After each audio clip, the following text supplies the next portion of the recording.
جو بیوی اپنے شوہر کا حق ادا نہ کرے، شوہر کی جسمانی خواہش کو پورا کرنے سے انکار کر دے بلا کسی مجبوری ہو الگ بات ہے، بیوی بیمار ہے یا کوئی نیچرل پرابلم ہے الگ بات ہے، بغیر کسی مجبوری کے شوہر کی جسمانی خواہش کو پورا نہ کرنے والی عورت کے اوپر بھی اللہ کی لعنت ہوتی ہے۔ بخاری اور مسلم کے الفاظ ہیں، اللہ کے پیارے حبیب صلی اللہ علیہ وسلم فرماتے ہیں اذا دعا الرجل امرأته الى فراشه، جب انسان اپنی بیوی کو اپنے بستر پر بلائے، فابت، تو عورت انکار کر دے، فبات وهو غضبان علیہا، اور شوہر اس حال میں رات گزارے کہ بیوی سے ناراض ہے، اگر شوہر اسی طریقے سے رات گزار دے، لعنت الملائکۃ حتی تصبح، تو صبح تک فرشتے لعنت کرتے رہتے ایسی عورت کے اوپر۔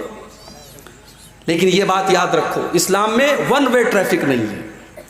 اگر عورت کے اوپر یہ فرض ہے کہ وہ مرد کے ایموشنز اور جذبات کا خیال رکھے، تو مرد کو بھی چاہیے کہ وہ عورت کے جذبات کا خیال رکھے۔ یہ نکاح ہے بھائی صاحب، یہ کوئی زبردستی کا سودا نہیں ہے۔ شوہر بیوی کے جذبات کا خیال رکھے، بیوی شوہر کے جذبات کا خیال رکھے، بیوی کو مشین نہ سمجھا جائے، بیوی کو بچہ پیدا کرنے والی مشین نہ سمجھا جائے، اور بیوی کے ساتھ جانوروں جیسا سلوک نہ کیا جائے، یہ بات بھی یاد رکھی جائے۔ اگر بیوی کو ہم یہ چاہتے ہیں وہ ہمارے لیے بہترین کپڑا پہنے، خوشبو لگائے، سجے سورے، تو بھائی صاحب ذرا آپ بھی اپنی اداؤں پر غور کیجئے۔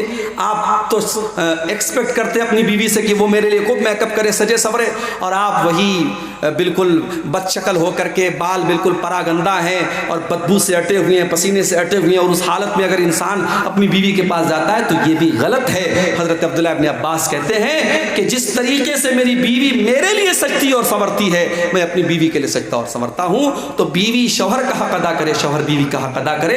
اللہ کے رسول نے ایسی عورت کے اوپر لعنت کی ہے جو شوہر کا حق ادا نہ کرے۔ لعن اللہ المتشبہین بالرجال من النساء، اللہ کی لعنت ایسی عورتوں کے اوپر جو مردوں کی نقل کرتی ہیں۔ ولعن اللہ المتشبہات من النساء بالرجال، اور اللہ کی لعنت ایسے مردوں کے اوپر جو عورتوں کی نقل کرتے ہیں۔ عورتیں ہیں پینٹ اور ٹی شرٹ پہن رہی ہیں، پینٹ اور شرٹ پہن رہی ہیں، ٹائٹ کپڑے پہن رہی ہیں، یہ مردوں کی مشابہت نہیں ہے۔ چھوٹے چھوٹے بال کٹوا کے ایسا لگ رہا ہے کوئی مرد جا رہا ہے۔ بعض عورتوں کو دیکھیے، کبھی کبھی کہیں ٹکٹ لینے کھڑے ہو جاؤ، لائن میں کوئی عورت کھڑی رہتی ہے اور پینٹ اور شرٹ پہنے ہیں اور چھوٹے چھوٹے بال ہیں، پیچھے سے سمجھ میں نہیں آتا کہ محترم ہے کہ محترمہ ہے۔ آدمی کنفیوز ہو جاتا ہے کہ یہ آدمی ہے کہ عورت ہے۔ ایسی عورتوں پر لعنت کی اللہ کے رسول نے، اور ایسے مردوں کے اوپر بھی اللہ کی لعنت ہو جن کو بس لپسٹک لگانا باقی ہے۔ ہجڑے تو ایسے ہی بن گئے، داڑھی واڑی تو بالکل صاف ہے، اور بال بھی ماشاءاللہ بعض لڑکوں کے دیکھو تو کافی بڑے بڑے رہتے ہیں۔ آج کل بال دو ٹائپ کے چلتے ہیں، ایک بالکل لیڈیز کٹ بال اور ایک سور کٹ بال جو آدھا ٹکلا رہتا ہے آدھا بال رہتا ہے، وہ بھی حرام ہے یاد رکھو۔ تو یہ دو ٹائپ کے بال بھی ہمارا نوجوان رکھتا ہے۔ بعض نوجوانوں کو دیکھتا ہوں کانوں میں بالی بھی پہنے رہتے ہیں، کانوں میں بھی چھید کروائے رہتے ہیں، کہتے ہیں فیشن ہے مولوی صاحب، سونے کی چین بھی گلے میں ڈالا ہوا، فیشن ہے مولوی صاحب۔ ابھی یہ فیشن آیا ہے، کل لپسٹک کا فیشن آئے گا، لپسٹک بھی لگائے گا، یہ پرسوں فیشن آئے گا نیل پالش لگاؤ، یہ نیل پالش بھی لگائے گا۔ اللہ کی لعنت ہو ایسے مردوں کے اوپر جو عورتوں کی مشابہت اختیار کرتے ہیں، جو عورتوں کی طرح بات چیت کرتے ہیں۔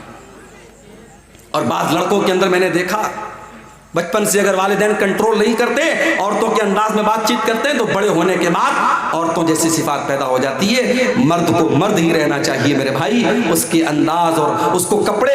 بعض ہمارے رشتہ داروں میں ہم نے ایک جگہ دیکھا، ایک لڑکی تھی، بچپن سے اس کے والدین لڑکے کا کپڑا پہناتے تھے۔ آج وہ لڑکی 20 سال کی ہو گئی، ماں باپ چاہتے ہیں لڑکی شلوار سمیج پہنے، لڑکی عورتوں کا کپڑا پہنے، مگر بچپن سے اس کو لڑکوں کا کپڑا پہنایا ہے۔ آج 20 سال کی لڑکی ہوگی، آج وہ لڑکوں کا کپڑا پہنتی ہے، تو یہ جائز نہیں ہے میرے بھائی، اللہ کے نبی نے لعنت کی ہے۔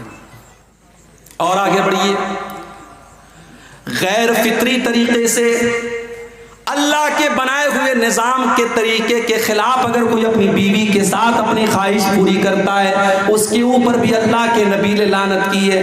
ملعون من اتى امرأته في دبرها، اللہ کے نبی فرماتے ہیں جو انسان اپنی بیوی کے ساتھ غلط طریقے سے، غیر فطری طریقے سے، جو نیچرل طریقہ ہے، جو اللہ تعالیٰ نے نظام بنایا ہے مرد و عورت کے درمیان درمیان ملاقات کا اس نظام کے خلاف اگر جاتا ہے، غلط طریقے سے گندے ویڈیوز کو دیکھنے کے بعد اس طریقے سے اپنی بیوی کے ساتھ وہ کام کرنے کی کوشش کرتا ہے، ایسے شوہر کے اوپر اللہ کے نبی نے لعنت فرمائی، ملعون من اتى امرأته في دبرها، جو عورت کے ساتھ غیر فطری طریقے سے صحبت کرتا ہے اس انسان کے اوپر بھی اللہ کی لعنت۔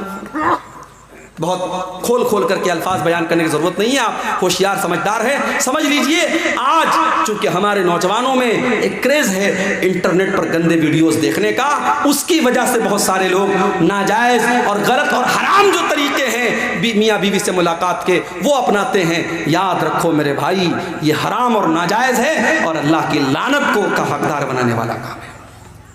اور آگے بڑھیے، نمبر 11، اللہ کی لعنت کا حقدار بنانے والا 11واں کام، کسی قبر کے اوپر سجدہ کرنا یا کسی قبر کے اوپر مسجد بنا لینا۔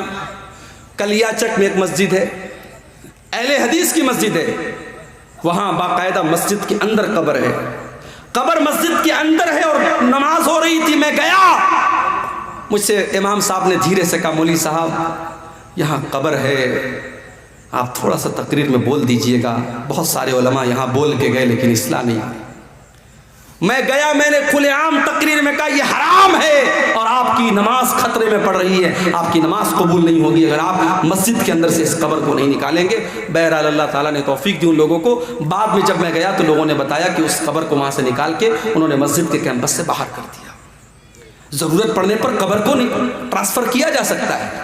اگر مان لیجئے کسی ایسی جگہ قبر ہے کہ وہاں قبر ہونا مناسب نہیں ہے تو قبر کے اندر جو مردے کی ہڈیاں وغیرہ ہیں ان کو احترام کے ساتھ کسی کپڑے میں رکھ کر کے دوسرے قبرستان میں دفن کی جا سکتی ہے ضرورت پڑنے پر۔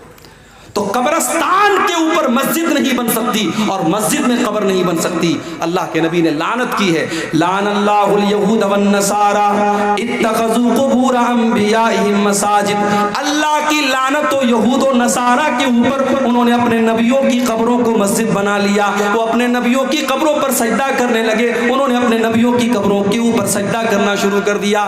اللہ کے نبی نے دعا بھی کی تھی، اللہم لا تجعل قبری وثنا یعبد، اے اللہ تو میری قبر کو بت نہ بننے دینا، اے اللہ میری قبر کو تو بت نہ بنا دینا، جس کی عبادت کی جائے، جس پر سجدہ کیا جائے، جس کی پوجا پاٹ کی جائے، اے اللہ تو میری قبر پر یہ سب کام نہ ہونے دینا۔ اور آج اللہ کا شکر ہے دنیا کی بہت ساری طاقتیں لگی ہوئی ہیں، اللہ حفاظت کرے سعودی عرب کی حکومت کی۔ آج اگر یہ حکومت نہ ہوتی تو شاید جو منظر ہم اجمیر میں دیکھتے ہیں، جو منظر ہم ہندوستان میں بزرگوں کی قبروں پر دیکھتے ہیں، شاید اس سے کہیں زیادہ خطرناک منظر مدینے کا ہوتا اور نبی کی قبر پہ سجدے ہو رہے ہوتے۔ وہاں 24 گھنٹے پولیس کے لوگ کھڑے ہیں، سیکیورٹی کے لوگ کھڑے ہیں، اور اگر کوئی کسی بھی طریقے کا شرکیہ کام کرنے کی کوشش کرتا ہے سیکیورٹی کے لوگ فوراً اس کو وہاں سے بھگا دیتے ہیں، نکال دیتے ہیں۔ تو میرے بھائیوں، قبر کے اوپر مسجد بنانا یا قبر کے اوپر سجدہ کرنا یہ بھی اللہ کی لعنت کا حقدار بنانے والا کام ہے۔ نمبر 12، حضرت لوط علیہ السلام کی قوم جو کام کرتی تھی، مرد کا مرد کے ساتھ، لڑکے کا لڑکے کے ساتھ تعلق قائم کرنا، حرام کام کرنا، بدکاری کا کام کرنا، ہومو سیکسولیٹی یا آج کی زبان میں جس کو ہم کہہ سکتے ہیں ہم جنسی، یا ہندی میں کہہ سکتے ہیں سم لینگکتا، جس کو آج دنیا کی عدالتوں نے اس کو صحیح قرار دے دیا ہے لیکن اللہ کے نبی نے لعنت قرار دی ہے۔ مسند احمد کی روایت ہے، آپ نے فرمایا لعن اللہ من عمل قوم لوط، لعن اللہ من عمل قوم لوط، لعن اللہ من عمل قوم لوط، اللہ کی لعنت اس انسان کے اوپر جو حضرت لوط علیہ السلام کی قوم والا عمل کرتا ہے۔ دنیا میں سب سے پہلے یہ کام اگر کسی نے کیا تھا لوط علیہ السلام کی قوم نے کیا تھا، اور جب حضرت لوط نے ان کو سمجھایا تھا تو یہ کہا تھا کہ تم اس گناہ کی شروعات کر رہے ہو، آج تک دنیا میں یہ گناہ کسی نے نہیں کیا جو گناہ تم کر رہے ہو۔ اللہ نے تمہارے لیے عورتوں کو بنایا ہے، تمہارے لیے اللہ نے جائز طریقہ بنایا ہے، تم ناجائز طریقہ اپنا رہے ہو۔ تو قوم کے لوگوں نے مذاق اڑایا تھا اور کہا تھا یہ تو بڑے پاک صاف لوگ ہیں، یہ تو اپنے آپ کو بڑے صاف ستھرے سمجھتے ہیں۔ اور اللہ کا جب عذاب آیا میرے بھائی، پتھروں کی بارش ہوتی ہے، اس قوم کے اوپر پتھروں کی بارش ہوتی ہے اور پوری قوم کو اللہ تعالیٰ الٹ دیتا ہے اور پوری قوم کا نام و نشان مٹ جاتا ہے۔ آج بھی یہ کام ہو رہا ہے، بہت سارے نوجوان اس گندگی میں مبتلا ہیں۔ اس حدیث کو میرے بھائیو اپنے سامنے رکھو، جو یہ کام کرے اس کے اوپر اللہ کی لعنت ہو۔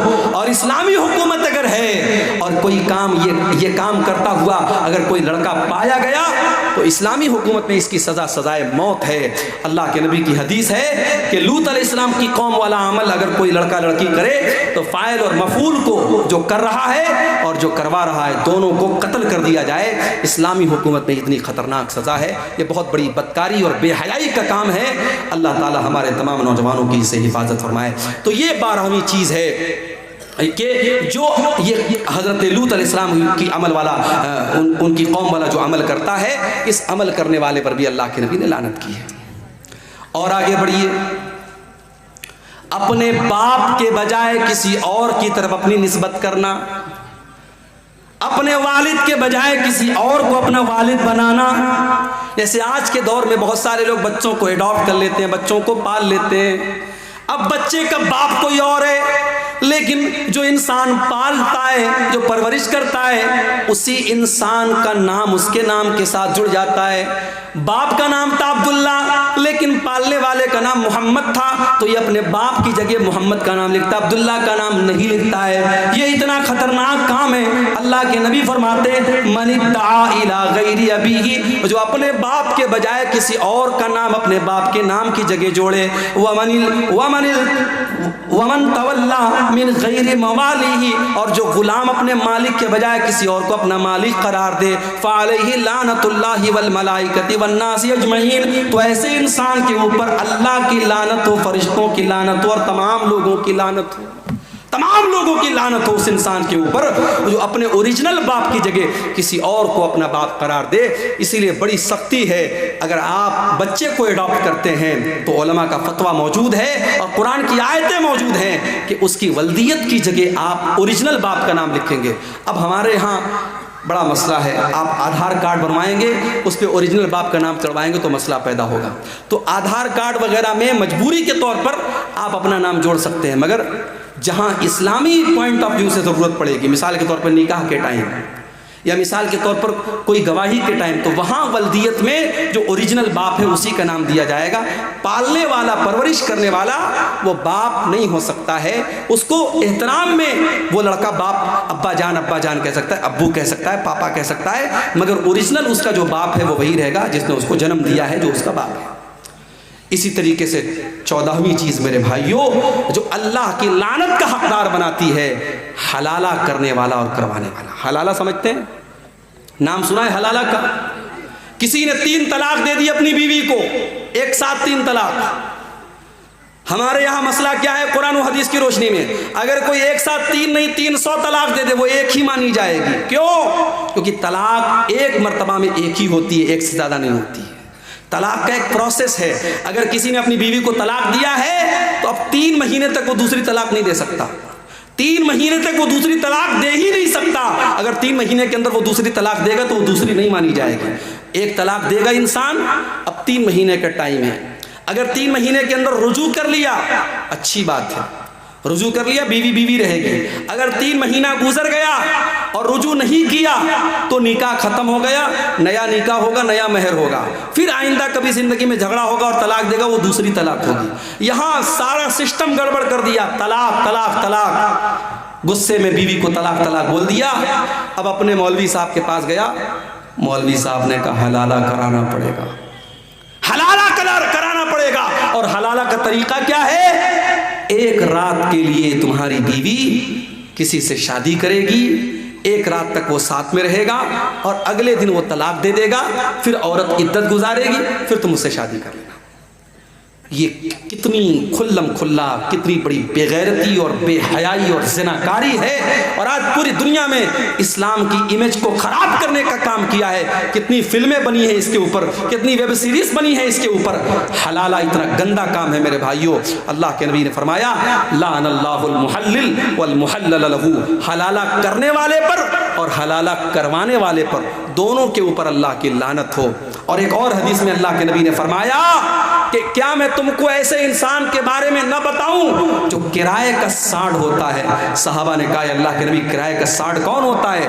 آپ نے فرمایا جو حلالہ کرواتا ہے، حلالہ کروانے والا، اپنی بیوی کو کسی غیر کے بستر پر بھیجنے والا، اور وہ انسان کرائے کا سانڈ ہوتا ہے جو یہ کام کرتا ہے۔ تو حلالہ کرنے والا بھی اور حلالہ کروانے والا بھی، دونوں پر اللہ کی لعنت۔ اور آخری چیز جو بیان کر کے ہم بات ختم کریں گے میرے بھائیوں، جس انسان کے اوپر اللہ کے نبی نے لعنت کی ہے، میری ماں اور بہنوں آپ سے کہنا چاہتا ہوں، اللہ کے نبی نے فرمایا لعن اللہ زوارات القبور، اللہ کی لعنت ایسی عورتوں کے اوپر جو قبروں کی بہت زیادہ زیارت کرتی ہیں۔ کبھی کبھار عبرت کے طور پر اگر عورتیں قبرستان چلی جائیں، اپنی ماں کی قبر پہ، اپنے باپ کی قبر پہ، الگ بات ہے، لیکن بہت زیادہ قبرستان پہ جانے والی اور قبروں کی زیارت کرنے والی عورتوں کے اوپر اللہ کے نبی نے لعنت کی ہے۔ آپ نے فرمایا لعن اللہ زوارات القبور، قبروں کی بہت زیادہ زیارت کرنے والی عورتوں کے اوپر اللہ کی لعنت ہو۔ آج ہندوستان میں کتنی ہماری مسلمان بہنیں ہیں، ان پر فتویٰ ہے مسجد میں نہیں جا سکتی۔ مجھے یاد ہے اسی بہار میں گیا ایک جگہ ہے، گیا کہ ایک مولانا صاحب تھے، انتقال ہو گیا، اللہ معاف کرے، انہوں نے ایک تقریر میں کہا تھا اہل حدیثو بڑا شوق ہے تمہیں اپنی عورتوں کو مسجد میں بھیجنے کا نا، ذرا ایک دن ہماری مسجد میں بھیج دو، 9 مہینے کے بعد رزلٹ آ جائے گا۔ ایک انسان، ایک عالم تقریر کر رہا ہے اور ممبر پر اور اسٹیج پر بیٹھ کر کے اتنی گندی اور گھناؤنی بات کر رہا ہے، میرے بھائیوں کیا تصور کیا جا سکتا ہے کہ مسجد میں کوئی اتنا گندا کام کرے گا؟ اہل حدیثوں نے اگر اپنی مسجدوں میں عورتوں کے لیے الگ سے انتظام کیا ہے تو اس قوم نے ہمیشہ مذاق اڑایا اور اس طریقے سے گندی گندی باتیں کہیں، مگر آج جب پورے ہندوستان میں لاکھوں کی تعداد میں مسلمان عورتیں جب مرتد ہونے لگیں اور اسلام کو چھوڑ کر کے دوسرے مذہب میں جانے لگیں اور باپ دادا کی ناک کٹوانے لگیں، تب دھیرے دھیرے کچھ فتوے آنے لگے، کچھ زبانیں کھلنے لگیں، اور دلی سے فتویٰ آیا اور کہاں سے فتویٰ آیا کہ ہاں صاحب عورتوں کو بھی مسجد میں بھیجنا چاہیے، پردے کا انتظام ہو تو عورتیں جا سکتی ہیں۔ اب فتوے میں تھوڑی نرمی آئی ہے، ہم تو ہمیشہ سے کہتے چلے آئے کہ اپنی عورتوں کو مسجد میں بھیجو۔ میرے بھائی تم نے مسجد میں تو نہیں بھیجا، اجمیر کی درگاہ پہ عورتوں کی بھیڑ موجود ہے، کچھوچا کی درگاہ پر عورتوں کی بھیڑ موجود ہے، جتنے قبریں اور جتنے بزرگوں کے مزار ہیں پورے ہندوستان میں آپ چلے جائیے، وہاں مردوں سے زیادہ آپ کو عورتیں مل جائیں گی۔ ممبئی چلے جاؤ، حاجی علی کی درگاہ سمندر کے بیچ میں موجود ہے، آپ چلے جاؤ، مرد آپ کو کم ملیں گی، عورتیں زیادہ ملیں گی۔ میرے نبی نے لعنت کی ہے ایسی عورتوں پر جو قبرستان بہت زیادہ جاتی ہیں۔ کبھی کبھار عبرت کے طور پہ چلی جائیں الگ بات ہے، مگر ان درگاہوں پر، ان قبروں پر، ان مزاروں پر کوئی عبرت کے لیے نہیں جاتا ہے۔ وہاں عیاشی ہوتی ہے، وہاں شرک ہوتا ہے، وہاں حرام خوری ہوتی ہے۔ میرے بھائیوں ہماری عورتوں کو اس چیز سے بچنا چاہیے اور ہمیں اپنی عورتوں کو اس سے بچانا ہے۔ اللہ کے نبی نے لعنت کی، ایسی عورتوں پر اللہ کی لعنت ہو۔ اور ایک اور حدیث میں اللہ کے نبی نے فرمایا لعن اللہ زائرات القبور، اللہ کی لعنت ہو ایسی عورتوں پر جو قبروں کی زیارت کرتی ہیں، والمتخذین علیہ المسجد، اور قبر کے اوپر مسجد بنانے والی عورتوں پر بھی اللہ کی لعنت ہو، والسرج، اور قبر کے اوپر چراغ جلانے والوں پر بھی اللہ کی لعنت ہو۔ تو میرے بھائیوں یہ لعنت کے حقدار بنانے والے چند کام تھے جو قرآن و سنت کی روشنی میں نے آپ کے سامنے بیان کی ہیں۔ اور آخر میں یہی کہوں گا کہ ہر وہ گناہ جس سے اللہ نے روکا ہے، ہر وہ گناہ جس سے نبی نے روکا ہے، اس سے انسان لعنت کا حقدار بنتا ہے۔ ہم اور آپ اگر اپنے ایمان کی سلامتی چاہتے ہیں اور ہم یہ چاہتے ہیں کہ دنیا اور آخرت میں ہم کامیاب ہوں، تو ہم ان کاموں سے اپنے آپ کو بچائیں۔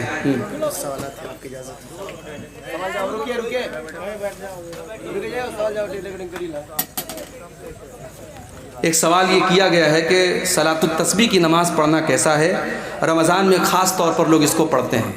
دیکھیے صلاۃ التسبیح کے بارے میں جو حدیث آئی ہے، اس حدیث کے بارے میں خود علماء کے درمیان آپس میں اختلاف ہے۔